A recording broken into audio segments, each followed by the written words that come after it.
Adat Netzer Yisra'i presenta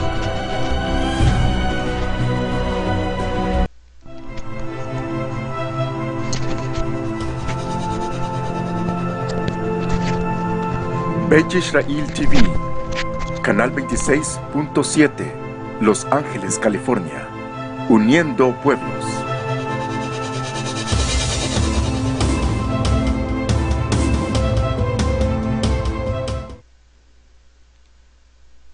Shabbat Shalom, brothers and sisters. I'm Moreh, Rapha'Yah.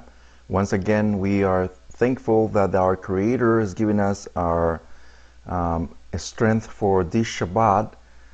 For today's Shabbat, it's Parashat Yitro. Remember that these parashots, these Torah portions, are very important to strengthen our faith, to strengthen our belief in our Creator through the Torah, through the instruction, and also to the Mashiach of Yisra'i, the true Mashiach, the true Messiah. So it's very important for us to assure that what we study is nothing but the truth. Because you and I, all of us, are always in search of this truth that we are looking for, and we're going back and forth a lot of places, and we always ended up in the wrong place. So it always is advisable to always take your time to do your own research, to understand the scriptures in the Hebraic perspective, not in the Greco-Roman Western, the way they've been teaching us for a long time, but the way it's supposed to be. So once again, today's Shabbat, and I wanted to thank you for Romana in England, that she's watching today, and also Sakaya in Texas, and our brother Kilis in Puerto Rico as well, and a lot of our brothers Sam in Africa too as well. So thank you for all of you. I know there are more, but my short-minded, I have a lot of names. But let's get to it. Parashat Yitro. This parashat is very important because in this parashat we will see a lot of the power of our Creator when He came down to Mountain Sinai. The power of our Creator is immense. The power of our Creator, we cannot conceive, we cannot comprehend. We literally have to, use our imagination to kind of have a glimpse, kind of have a obscure image of what happened when the Creator came down on that Mountain Sinai. We only read the scriptures, we only read the Torah, we only read the text, Hebraic text, but we can use our imagination, but the way our Creator came down with such a power and a strength and might, it is just beyond our imagination. And once again, we have to literally be there to experience that moment. So we're going to get a little glimpse through the scriptures and through a lot of Hebraic perspective how this happened. Now, let's get to it. Parashat Yitro is a parashat that yields first how our Creator brought our forefathers through out of Egypt in Mizraim, and it's very important because through this parashat we can see how the Creator, went through a lot of journeys. One of them is to pass them through the Yam Suf. The Yam Suf is the cedar reeds. What they call it today is the Red Sea, but we know it's not the right word. But it's very important, and I wanted to, before we fully get into Parashat Yitro, I wanted to bring something so we can get in our minds how this journey took off. So if you notice here on the left side of the map, on the left side, conventionally speaking, today is called the Sinai Peninsula, but in reality it's never been the Sinai Peninsula. Why? Simply because that one does not belong to, is never been in Mount Sinai. Sinai is in the other side, but we are looking up in the round circle is what is called the wilderness of Egypt. In other words, that's still Egypt. And the Creator said that he was going to take them out of that land, Egypt. So that portion that you're looking up in circle, it's part of the Egyptian land. So it's never belonged to Arabia or Sinai. Matter of fact, never been what they call it today, Sinai, Mount Sinai. And it's never been Mount Sinai. And the reason why it became today Mount Sinai until today is because there was this Catholic monk, Catholic nun that went there, and she pointed at the finger. She said, "Oh, there is that should be the Mount Sinai." And from that moment on, they put a chapel. I don't know if you ever been there or you do research, but there is a chapel there, a Vatican chapel, and it became what is called today the Mount Sinai. But it's never, it's never been Mount Sinai ever, because the scriptures does not say that. But in another parasha we will see more fully. What I wanted to bring is the journey that took off from that moment off. And remember that they needed to pass the Yam Suf, the cedar reeds. And what the Creator did was He passed them through that little bridge there to the other side, which is what is called today the wilderness of sin, and also is in all that area where you see here, all that area around is what is called the Medium. Medium, it's all that area around. And right in the middle is Mount Sinai. So all that area belongs to Arabia today. Today is called Arabia. So that's why our cousins, they very strict. They don't let people go in there because it is strict, and they don't allow a lot of people. Only a few people have taken pictures from there. Few, and we can get a little glimpse. Some other time we will bring it more fully to explain all these little details. But I wanted to just bring this map and for us to understand how this went through from one point A to point B. But one thing, if you notice here, the little gap between the wilderness of Egypt and the other side, what is called today Arabia, where Mount Sinai is the little gap here where you see the arrow. That was the point of no return. The point of no return is where the Creator said you cannot go back. If you go back, it will be death. And that's why it's called the point of no return. From that moment on, there was no return whatsoever, because, of course, they already crossed the Yam, the cedar reeds, the Yam Suf. But at the same time, when you already going to the point of no return, is because you're already telling the Creator, I am bound to you. So the same thing. I don't know if you're aware of the count of the Omer. When we count the Omer from the 16th of Abib, we start counting the Omer all the way to the 50th day, which is Shavuot. So when the Shavuot comes, we have to count every day the Omer. So, and when also in the Hebraic aspect is called the point of no return. So they see how everything intertwines together, because they literally did that. They literally went through the point of no return when they passed the bridge there, the gap, the cedar reeds, the Yam Suf, and there was no point of going back again. And at the same time, the spiritual realm, the Ruach, we also see that once you come to the Torah, once you come to understanding the Torah, to the Hebraic aspect of our forefathers, you can never go back to the old ways, because you're already in what is called the emet, the truth. Why do you want to go back to the lies again? Never again. So the same thing as our forefathers. They were in idolatry, the same as all of us. We came from an idolatry background, same as our forefathers. Remember, the history repeats itself.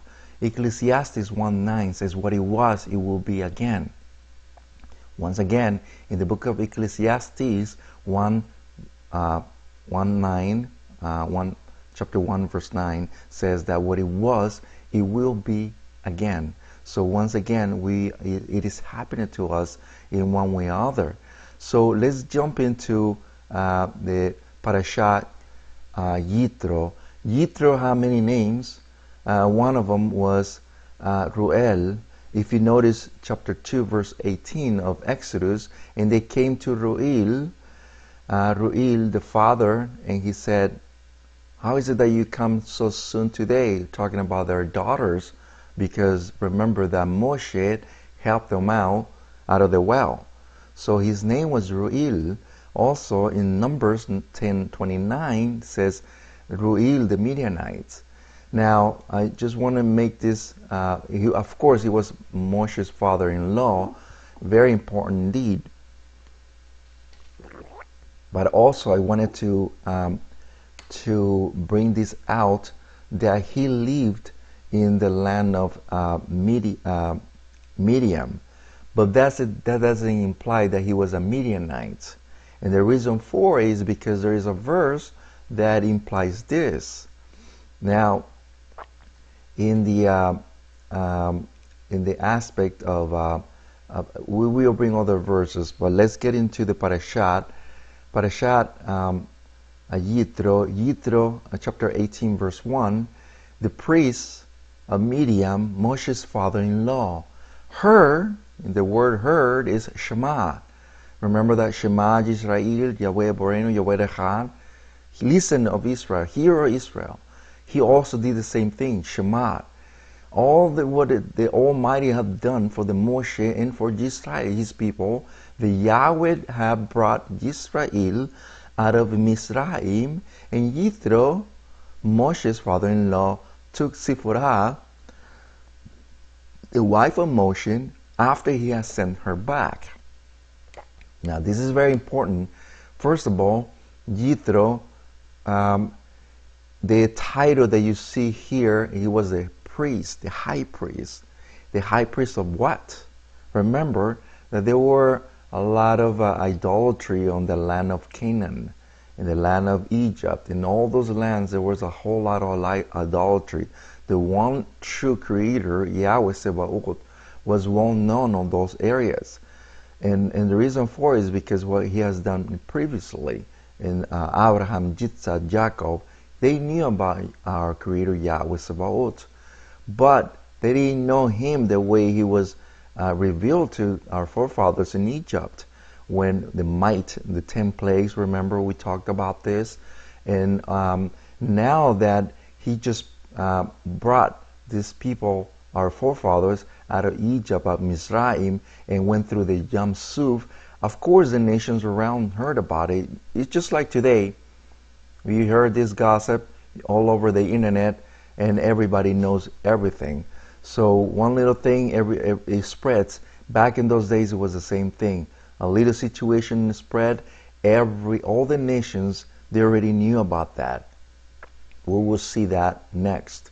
But here, what I wanted to bring is that this verse that you see here, in verse 1, it says, Yitro, the priest of Midian. What kind of priest was it? I mean, what does he worship? And it's very important because we have to understand it was a whole lot of idolatry. Yitro was the priest of Elohim.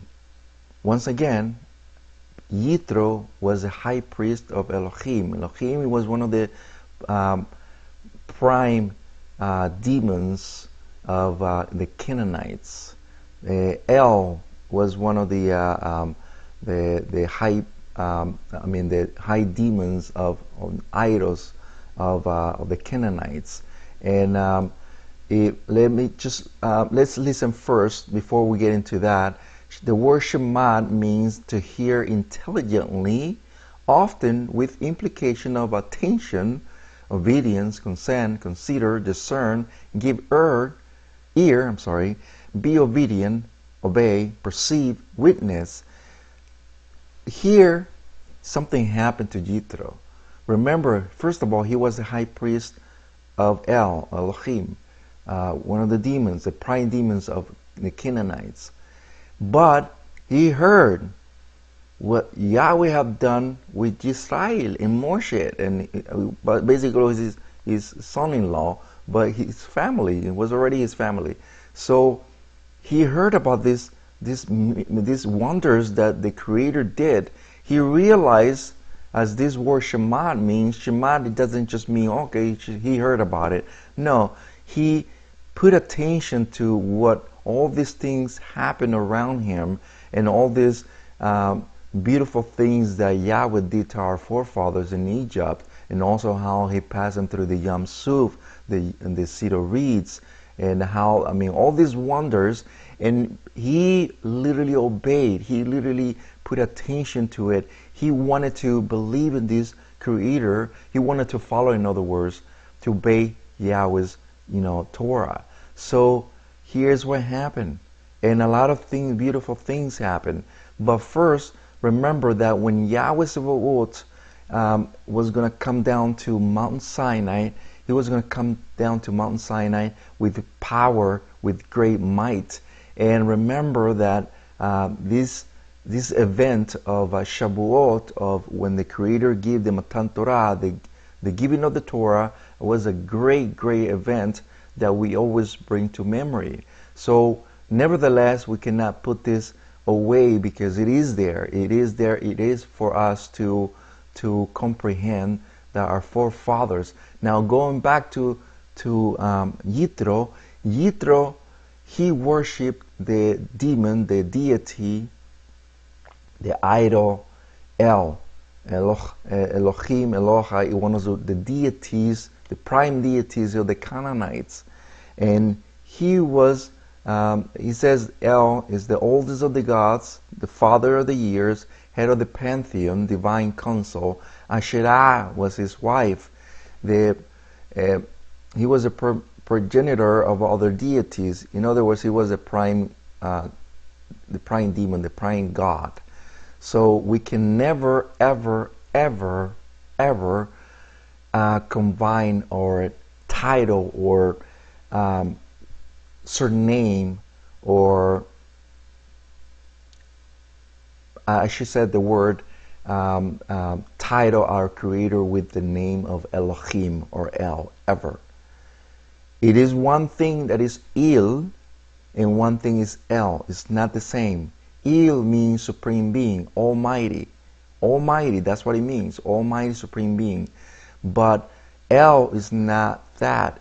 El refers to a demon. And that's what that Satan has been trying to do for a long time, trying to combine these two, and it's never the same, ever.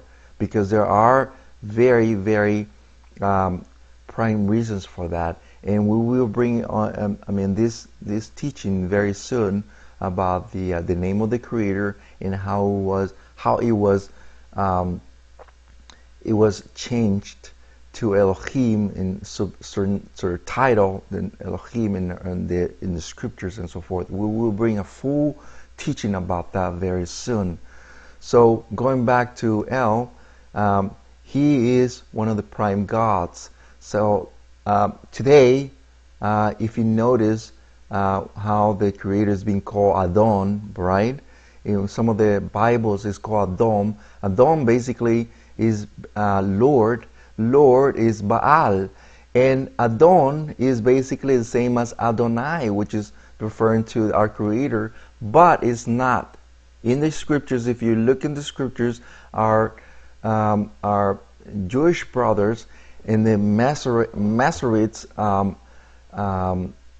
scriptures, which was created from the actual Hebrew scriptures, the Tanakh, they created their own version of the scriptures, another copy, but they altered the name of the Creator by changing the name of the Creator and put in naming our Creator Yahweh Adonai or Lord in the English Bibles. Or Adon, when you say Adon is Adonai. But Adonai happens to be one of the Greek demons in the Greek culture. So do you see how everything it's a mixture of paganism here with the Creator. So remember that how can you alter the name of the Creator where the name of the Creator cannot be altered, cannot be changed? Nothing in the scriptures cannot be added or taken out. You know that. I know that. The scripture says you should not take, you should not add. Very simple. And yet man has been doing it for a while. And yet all of us believe these lies. So we have to be very careful, when we name our Creator with the name of other demons. And this is forbidden by the Torah. This is forbidden by the Torah. I brought this over and over again, that we have to be careful how we name our Creator. Our Creator is not Adonai, it's not Elohim, it's not El, it's not Eloha. The name of our Creator is Yahweh Sebaot, period. The other titles are Creator, Almighty, Abba, and so forth. But nevertheless, other names like Lord, God in English, right? Adon, Adonai, Elohim, Eloha, Yahovah, Yahovah, and other names that are sort of titled to our Creator, which none of them have any weight on the truth. So we have to be very careful once again. So if you notice here, this is one of the Egyptian gods or demons is called Du-Giti. Du-Giti means Lord Eternal, which is Lord of Gath. But do you notice something very similar today? I'm going to ask you again. Do you notice something very similar today? Do you notice that today? It's all over the Hollywood, the Oscars. Do you see that? Very similar indeed. Do you see that? They are worshiping, of course, idols that are being, once again, what it was, it will be again. It's nothing new. There's nothing new. We have to be careful in what we are looking at. We have to be careful what we're watching at. We have to be careful what the nations worship today. And you can notice that are very similar indeed. Now, in Exodus or Shemot 17:13, and Yahushua defeated Amalek and his people in the age of the sword. Now, these verses are very important because this verse yields to something very important. Remember that this happened when the Creator in the previous parasha, where the Creator told Moshe to defeat the Amalekites. Remember that Moshe was holding the rod, and another person was on the right side, and the person on the left side, and he was holding it firm. And here, this is what happened before Yitro heard about it. So this is kind of very important indeed, because here is what the father-in-law of Moshe heard about this. Look at what it says here. And Moshe told his father-in-law, 18:8 of Shemot or Exodus, all that Yahweh had done to Pharaoh and to the Mizraimites for the sake of Yisra'i, and the hardship that had come upon them on the way. All the things that happened with the Amalekites and so forth, and how Yahweh have delivered them. You see that? He was telling me all these amazing things that Yahweh have done to his father-in-law. Look at what 18 verse 9 does. Yitro, look at what he does. And Yitro rejoiced. You see that? He rejoiced of all that good that which Yahweh have done to Yisra'i, and have delivered out of the hands of Mizraim. Now, I want to make a little parenthesis here, very important to mention this. Yitro happens to be somebody rather important, because previous to this, he was one of the counselors of the Pharaoh. He was one of the counselors of the Pharaoh, and did a lot of things in the counseling. and also, and he did a lot of counselings here to Pharaoh. One of them is to send and he did a lot of counselings. That's all I can say. But it did a lot of bad things in favor to the Egyptians, but against our forefathers. So there did a lot of bad things, but now he's changing his mind to what the true Creator is doing.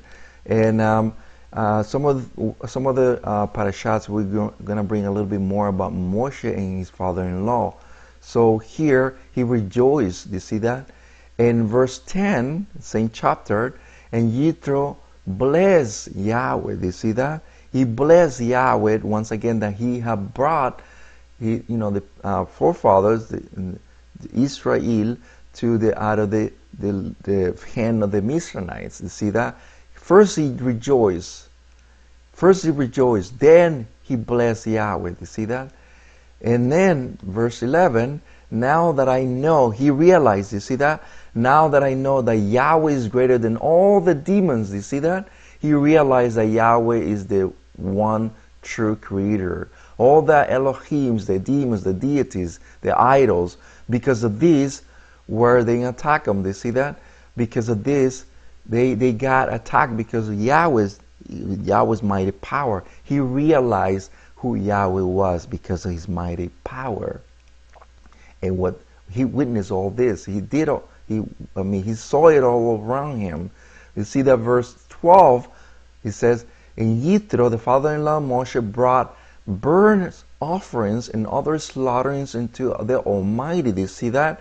And Aharon came in all the elders of Yisra'i to eat bread with father-in-law Moshe before the Almighty. Now, once again, he rejoiced. And then he said, he blessed Yahweh. And then he realized that maybe he was wrong with all these deities that he was worshiping. In primate, it was Elohim. He realized that all these demons was nothing but garbage. Now he realized that Yahweh was Yahweh Sabaoth, Yahweh, the true Creator of the heavens and earth. Now that he realized, then he did the ultimate thing. He brought burnt offerings. And believe me, to bring burnt offerings to the Creator, that's the ultimate thing back in those days, because you realize that you're making a covenant with the Creator over here. So here he's switching from one team to the other, to the dark to the light. You see that? It's very, very, very interesting. For when Yahweh gave Israel to the Torah, the sound traveled from one end to the other, and all the world's kings tremble. Here, when Yahweh did the ultimate thing, which is came down from heaven, and he actually contracted the heavens and earth, and he did the ultimate thing. He contracted these two that could not contain itself, and yet the Almighty did that. So here, amazing things happen when the Mount Sinai tremble. A lot of things happen. Not just the Mount Sinai tremble, but all the kings of the earth tremble as well. If you notice that in Psalms 29 verse 9, the voice of Yahweh makes the deer give birth, and the strips of the forest bear, and the Hekal, the temple, you see that? Temple, everyone says, esteem. Here is very important because in this verse, you can see pretty much the voice of Yahweh has power. In Psalms 29, 4, 8, and 8, the voice of Yahweh's power, the voice of Yahweh's majesty, the voice of Yahweh shakes the wilderness. You see that? In other words, what the Creator did in that particular time, per se, is he did a lot of his might. Not only our forefathers felt the power of the Creator, but rather all the nations did that too. And it's recorded in all the nations that something happened in the very past. Some something happened that they cannot be explained, and they have it on writing, which is very important. In Joshua or Yahushua, look at what it says in 5 verse 1. It came to be in book of Yahushua 5:1, came to be when all the sovereigns or all the kings of the Amorites who were beyond the Jordan westward, and all the sovereigns or kings of the Canaanites who were by the sea, do you see that? Who were by the sea, heard that Yahweh have dried out the waters of the Jordan from before the children of Yisra'i until we have passed over, that look at what it says in red, what they heard, their heart melted, do you see that? And there was no spirit in them any longer because of the children of Yisra'i. In other words, they're about to dismay. They say, we are doomed. Have you ever happened to you when they about to give you, or they give you sad news or like really bad news that something happened to your heart? It's like you're just about to dismay. Exactly what happened to them. They thought to themselves, all of them, we are doomed. That's it for us. We are gone. We are goners, because they knew that they were next. So look at what has happened here on Yahushua 2:9. And she said to the men, in other words, Rahab, she happens to be the woman in Jericho, the prostitute. She said to the men, I know that Yahweh have given the land to you, and that your terror, okay, or in other words, your power has fallen on us, that all those who living in the land have melted before you. Do you see that? In other words, all these countries around, all these neighbors around are trembling because of you, because of your Creator Yahweh, and your fear that you are bringing is already on us, and we know that we are next. So she realized that the one true Creator was Yahweh Sebaot. Verse 10, for we have heard how Yahweh dried up the waters of the cedar reeds before you as we were going out of Egypt, that which you have done to the kings of the Amorites, you see that, who were beyond the Jordan, to Sihon and Og, whom you destroy. Here we see another evidence. Remember that Sihon and Og were the Nephilims, they were the giants, and yet the Creator annihilated them, destroy them through Moreh. So here we see that if the Creator destroyed the Nephilims, the giants, much more than them, because they were really powerful, the Nephilims. Do you imagine them? They were next, so they said that's it, we are gone. So because they witnessed all this destruction, and they heard about these things, they knew that they were next. Joshua 2 verse 9. Look at what it says. We have heard, do you see that? In our hearts has melted, and it still does not rise the spirit in any man because of you. For Yahweh your Almighty is Almighty in the heavens above and in the earth below. Who's talking here? Rahab, the prostitute. She realized that Yahweh was the one true king, and that's why she was saved. That's why she was spared, because of her emunah, her faith. She was firm that Yahweh was the only true king. Even though she wasn't a pagan, but she was the same thing as Yitro, she was switching sides. She said, you know what? I don't think I am in the right team. I'm switching to the right team, which is the right one, the light, not the dark. So we see that a very texts that are literally lighting up to our very eyes. Psalms 115:16. The heavens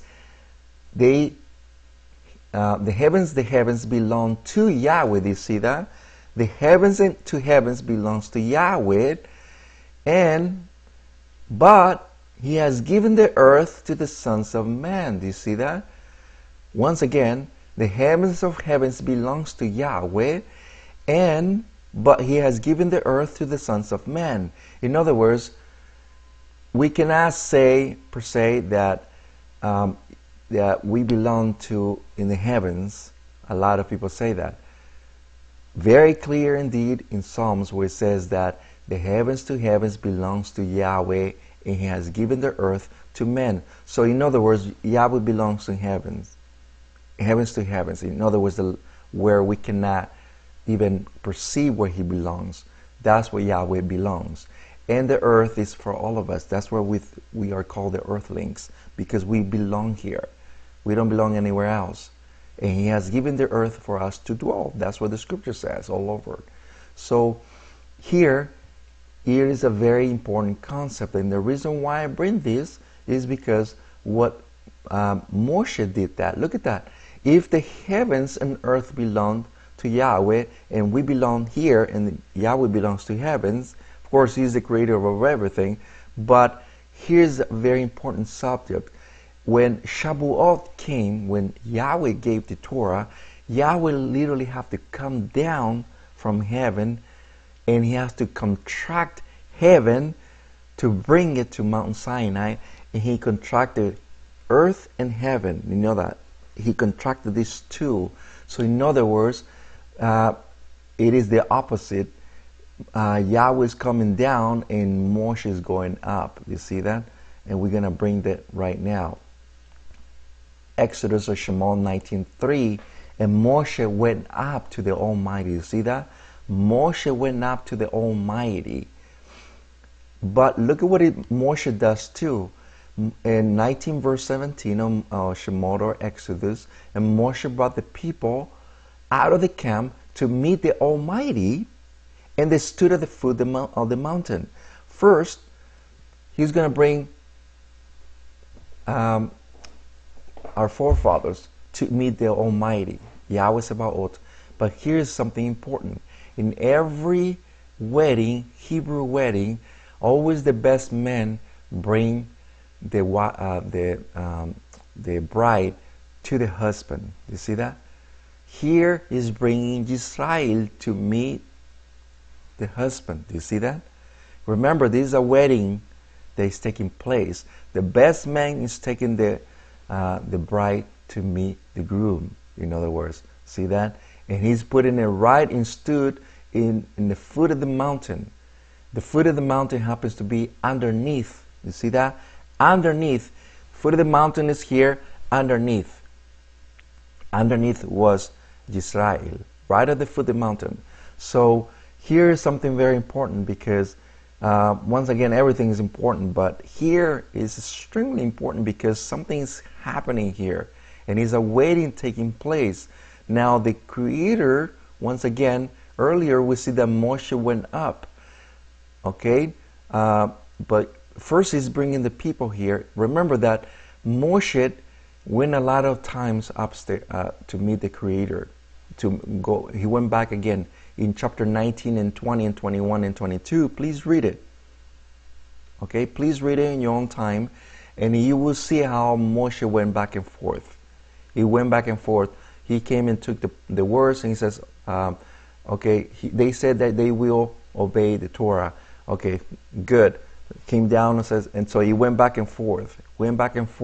Finally, the Creator said, have them ready in 3 days, because in 3 days I will come down to them.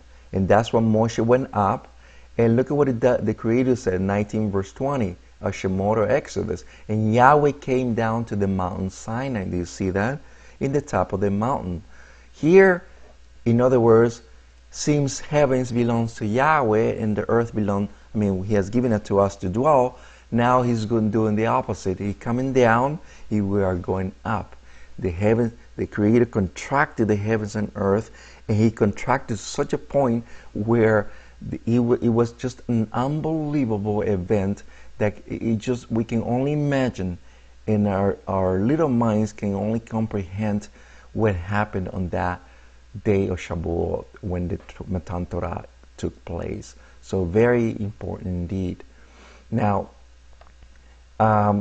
in Exodus 19:10, look at what it says. The Creator said to Moshe, and Yahweh said to Moshe, go to to the people and set them apart.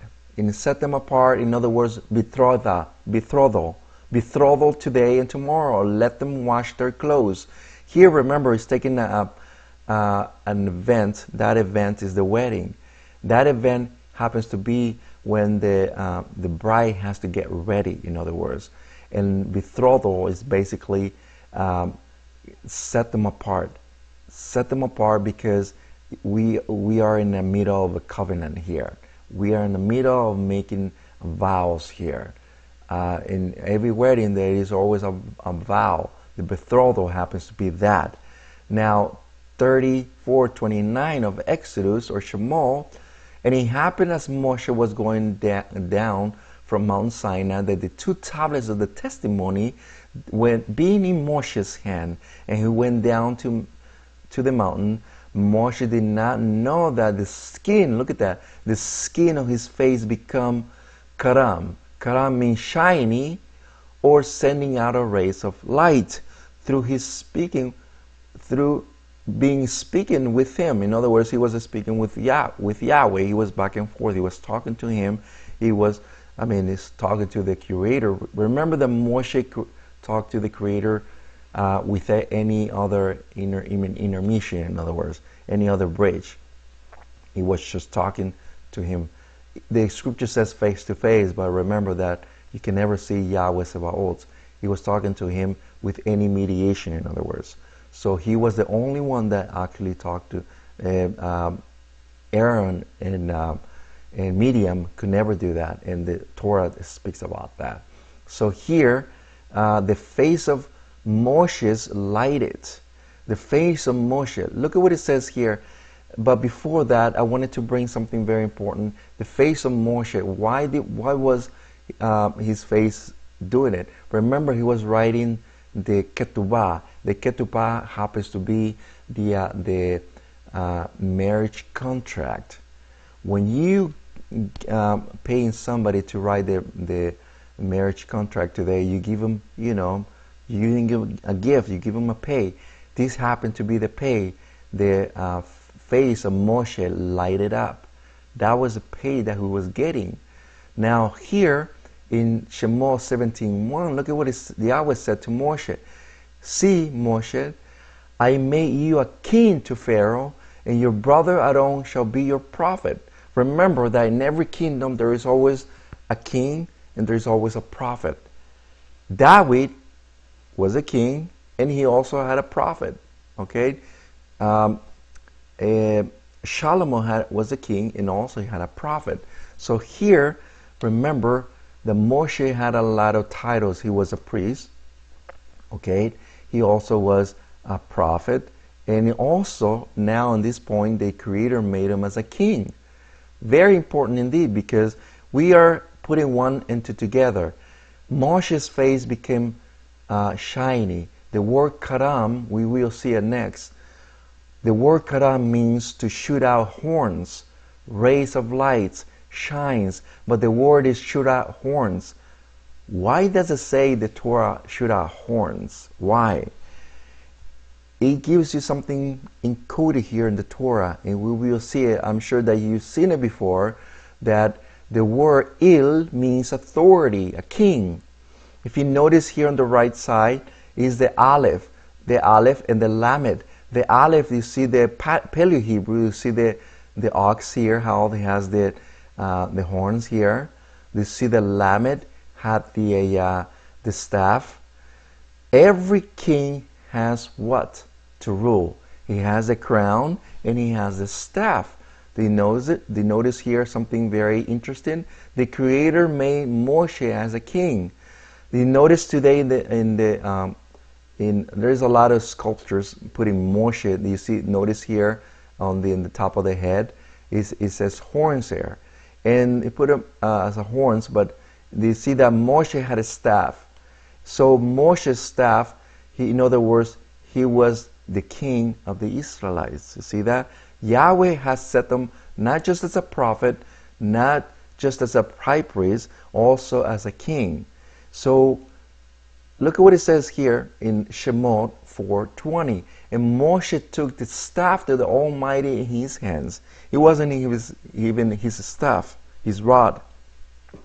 It was Yahweh's staff. It was passed on to him, in other words. So he had the staff and the shooting off of horns. That was also his crown. So he was the king of the Israelites, in other words. So we can see something very, very important indeed.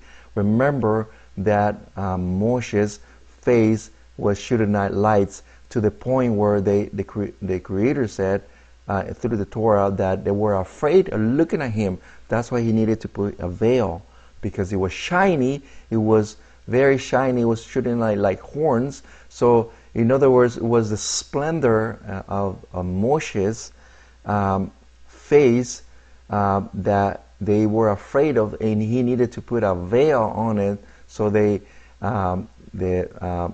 this not happen. Now let's go into something a little bit forward.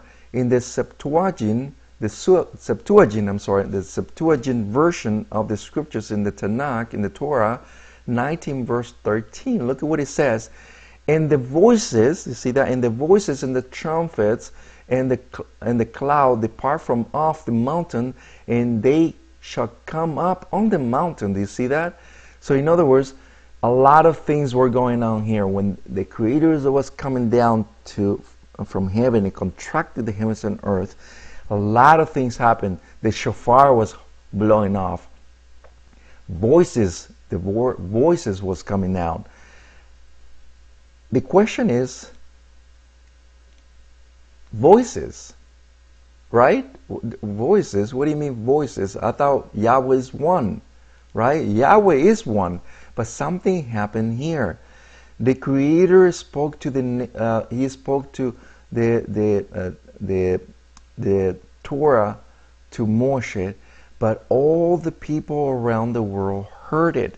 In other words, Yahweh offered it to all the peoples, but nobody wanted to accept it except for our forefathers, Yisra'i. Every culture, they put a but. They question why do we need? It's like throwing 20 questions. Why this, why that? And our forefathers, they never questioned. They always said, all that Yahweh have said, we will do. They never questioned a darn thing. So that, and the voices, remember that Yahweh is the creator of all the tongues. So he was speaking in many different languages, and all the people heard it in their own language. So look at what it says here, and let's look at various verses in the book of Devarim 33 verse 2. It says, and Yahweh came down from Sinai, do you see that? And rose up from the seer from them.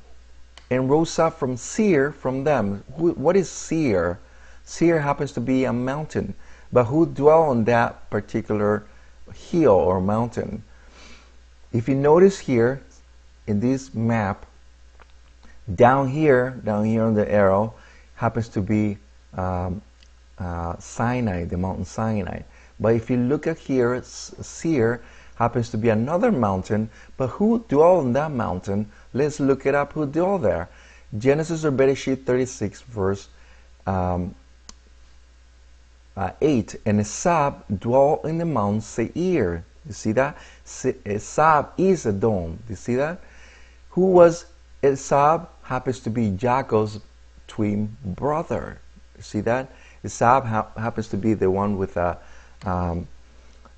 fur hair. Remember, he happens to be the twin brother of Jacob, and he dwelt on that mountain Seir. Now, why is the scripture says that the Yahweh came from Sinai and rose up from Seir? Something very interesting here, and let's look it up. Esab dwelt in the Mount Seir. Yahweh asked them whether they accept the Torah, and they asked what was written in it. What was written in it? Yahweh answered, it included 20 verse 12, and Deuteronomy, the same thing, 15 verse 6. You should not murder. The children of Esau replied that they were not able to abandon the blessings of which Yitzhak blessed Esau in 27 verse 4 of Genesis or Bereshit, where it stated, by your sword you should live. And it's true. They have everything. Where there were murders, they didn't really care. And if you read those verses, once again, take a note of that. Please research it out. We're not making this up. It's been there the entire time. So here he asked Esau. They said no, because we already accustomed to do these things. Now look at what it says in 33 verse 2. Continue the same verse. Yahweh shone forth from Mount Paran. In the same verse, we see from Seir went to Param. Who dwelt in Param? If you notice here, from Seir went to Param. Who dwelt in Param? Yishmael, he dwelt in the wilderness of Param. Yahweh asked them whether they will accept the Torah, and they asked, they keep asking those things. They asked what was written in it. Yahweh answered, it included 20 verse 12. You should not steal. The children of Yishmael replied that they were unable to abandon their father's customs. As Joseph said, that he dwelt, for truly I was stolen from the land of the Hebrews. Who, in other words, he was stolen from the land of the Hebrews. In other words, it was, if you read that verse, I was reading those verses, and it changes perspective indeed. It wasn't in reality they took them. The Ishmaelites, the Midianites came, that's what the Torah says, and they sold them to the Ishmaelites. They stole them from there.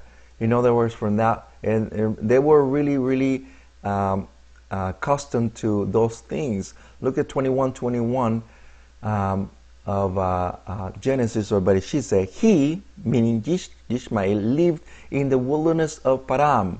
You see that? So we see that these two peoples, they offered the Torah. Just various examples. They denied the Torah because, of course, they were so accustomed of their pagan practice, something that the Creator was completely opposed. Now, in 37:28 of Bereshit, it says, and they sold Yaoseh to the Ishmaelites. Please read that verse, please. Read it in your own time, and you will see that this verse referring to the Midianites sold Yaoseh to the Ishmaelites. So please read in your own time. From there, Yahweh sent messengers to all the nations, all the Goyim, all the nations around the world, asking them whether they upset the Torah, and they asked what was written in it. They also asked what was written in it. Yahweh answered, included 20 verse 2 of, and where the scripture says, you should have no other Elohim, demons, before me. And the nations replied that they had no delight on the Torah. In other words, we have no delight on your Torah. I'm sorry. It's just like today. You offer the Torah to a lot of people, and they said, no, I don't think it's for us. We are so used to idolatry. We are so used to Christmas. We are so used to Halloween. We are so used to the New Year's, Father's Day, Mother's Day, and so forth. All this pagan practice. No, we don't want Torah. We're good where we are. And we keep offering the Torah to the nations. Remember what it was, it will be again. Yahweh offers this to the nations. But in these latter days, a lot of people are realizing, just like Yitro is realizing that Yahweh is the one true king and no one else. Yahweh is the one true king, and he has given us the Torah to go by. So the nations, they worship their own idols, their own deities, their own Elohim. They follow their own practice, their own customs, their own ways, just like we were practicing our father's ways, but no longer. Let's go into Shavuot. Shavuot, the giving of the Torah, where it took place. Question to all of us: do all festivals have a date? This is a very fair question. Do all festivals have a date? And the answer is yes. All the festivals, they do have a date. And the reason why I bring this question is because there is a lot of things going on there, rumors and teachings going on there, that Shavuot does not have a date. And believe me, it does have a date, because the Torah says they have a date. Look at what the Torah says about all the appointed times. 23 verse 4 of Vayikra. These are my appointed times, the set apart gatherings. You see that? The set apart gatherings that you are to proclaim in their appointed times. You see that? To obey in their appointed times. Here we can see pretty much that the Creator is basically telling us that this is something, a way for us to understand that the Creator has set apart dates, and we cannot, in other words, we cannot deny this, because these are for us to follow. Every festival has a date. We cannot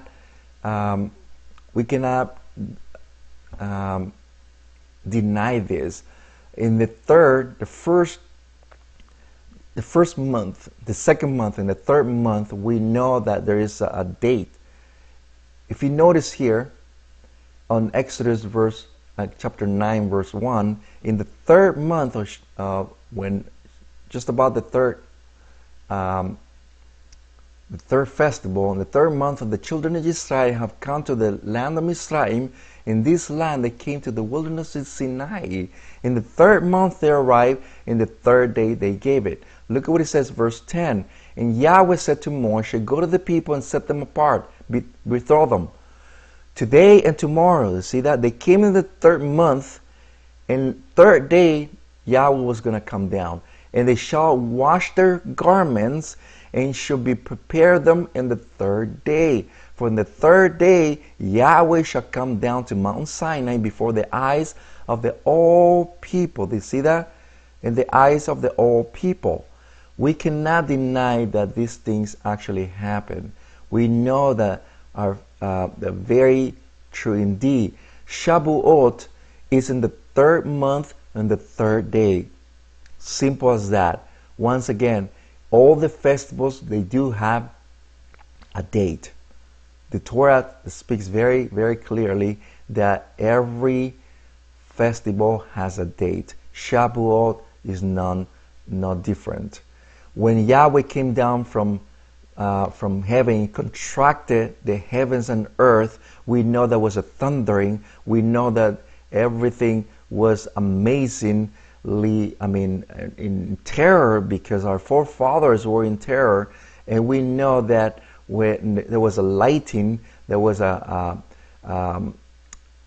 fire, it was smoke, it was everything they can think of. It was a terror indeed.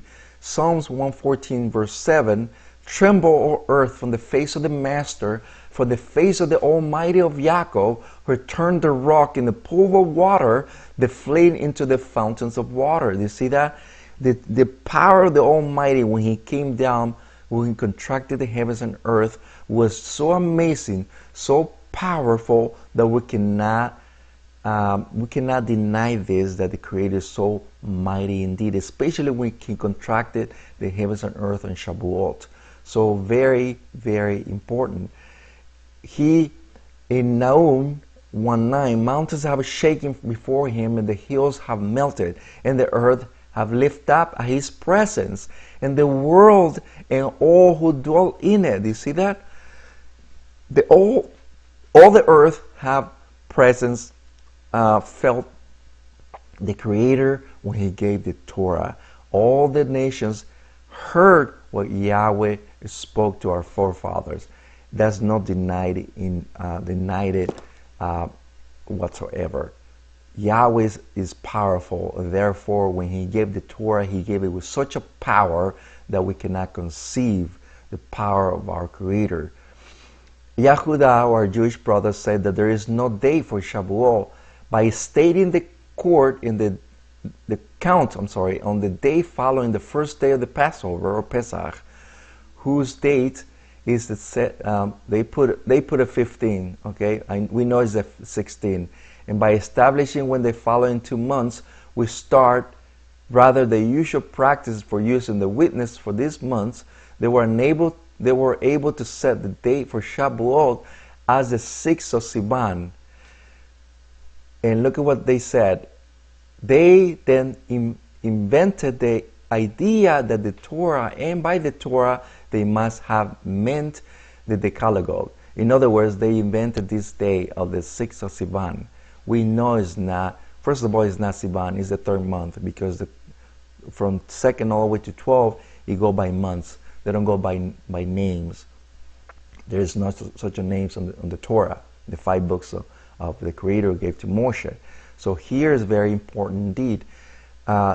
Second is not the 6th of that month, on the 3rd month. It's the 3rd, because the Torah says very clear. And every time we do the counting, it gives us the 3rd month in the 3rd day, Shavuot. There is no failing, there is no miscalculation, there is no adjustments. It's always fell on the same time. Now, when the Creator gave the Torah, it happens to be the ketubah. The ketubah happens to be today the marriage contract. Marriage contract, for example, you buy this contract, and in this contract is, if you notice here on the left side, you put your name, you write your name, and you write your wife's, your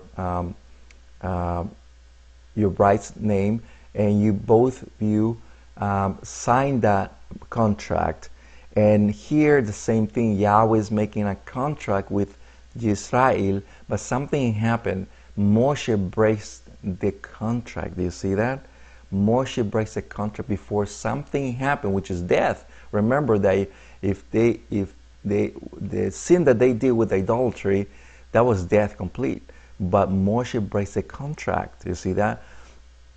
Now, Mount Sinai, when the Yahweh contracted the heavens and earth, remember the Yahweh brought the heavens down to what is called the Mount Sinai. But something interesting here, that when this happened, He put a chuppah in top of it. And remember that our forefathers were right on the foot of the mountain. It happens to be that we're under the chuppah. Do you see that? Just as well as that the bride and the groom are under the chuppah, the same thing. The heavens were the chuppah of both. I mean, our forefathers, and the Almighty have brought these two together. But we were under the chuppah, the same as our forefathers.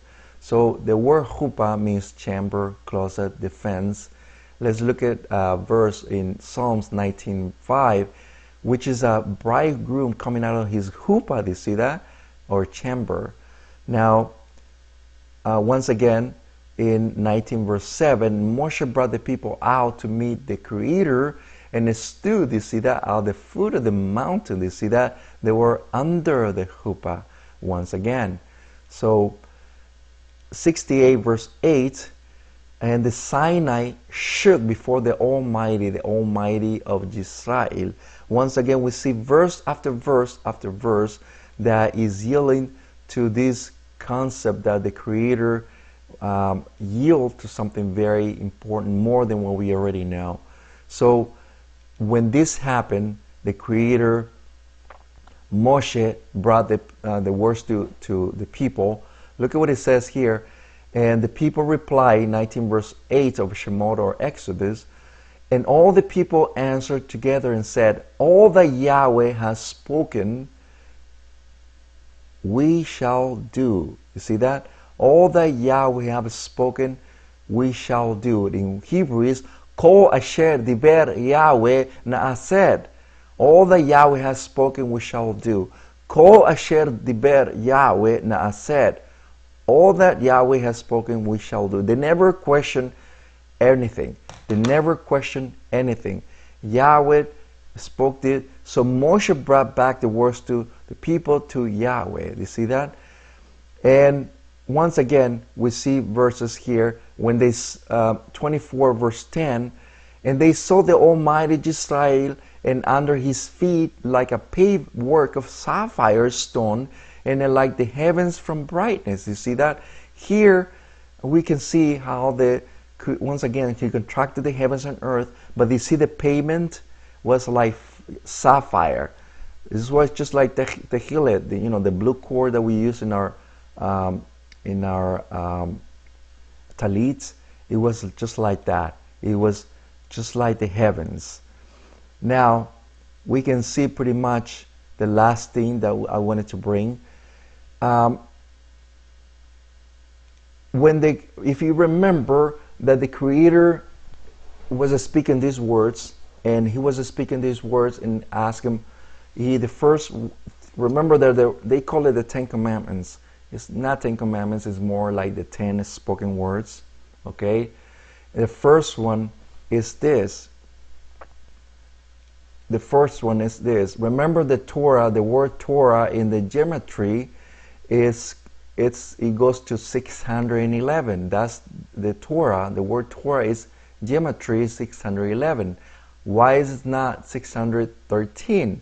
That's a good question. Now, Shemot, or Exodus 20 verse 1 and 2, let's look at verse 1. And the Almighty spoke all these words. You see that? Those are the 10 words. All these words saying, the first word was this: I am Yahweh, your Almighty, who brought you out of the land of Egypt, the land of house of slavery. The second word was, you should have no other demons. You should have no demons among you. No demons, no Elohim, no gods, no idols. When they heard these two, remember what the Torah says, that when they heard these words, they were so powerful that they replied to Moshe, could you please tell the Almighty not to speak to us anymore. You speak in behalf of the Almighty, because if we keep listening to these words, we should surely die. That's what the Torah says. We should surely die. We don't want to hear the words of our Creator anymore, because if we keep speaking, we're just going to die here. So the Torah says that Moshe gave the rest. Now, it is very important, because I'm going to bring it back here. 611, right? 600. The gematry of Torah is 611. So if we add 1 and 2, the first word and the 2 words are 613. Do you see that? 613 Mizbot of Yahweh, which basically it derives everything, all the Torah. And now we understand how our Creator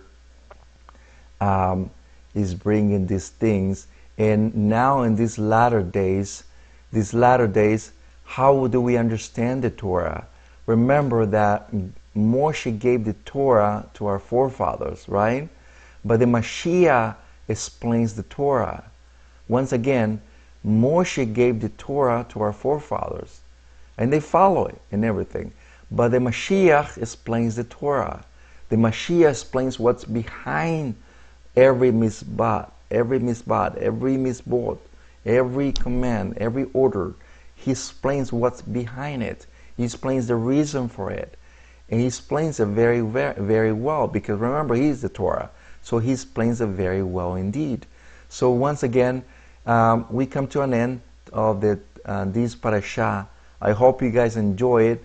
It is always joyful for me to bring these teachings, to bring this information for you to search it out. Once again, don't believe what I bring, but take notes, watch it again, because it will be recorded, and please do more research, because it's very important for us to grow in the spirit on the Torah, know more about the Mashiach, more about our forefathers. And also I wanted to say thank you for all of you who are watching us. And today's Shabbat, once again, enjoy the rest of the Shabbat. And also, please remember next week the teaching on Mystery Babylon. I'm giving the announcements. Mystery Babylon, it is set for Thursday at 4 p.m. live conference, and you don't want to miss that. It's going to be very awesome. I'm going to bring a lot of things that you probably are aware of, but you're not really sure. But we're not going to leave any rock unturned, just like we did with the Talit. So once again, we will bring this teaching on next week.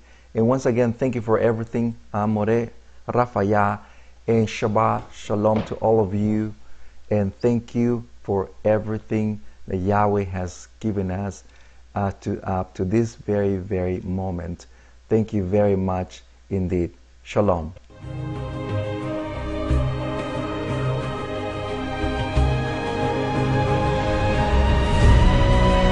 Adat Netzer Yisra'i presenta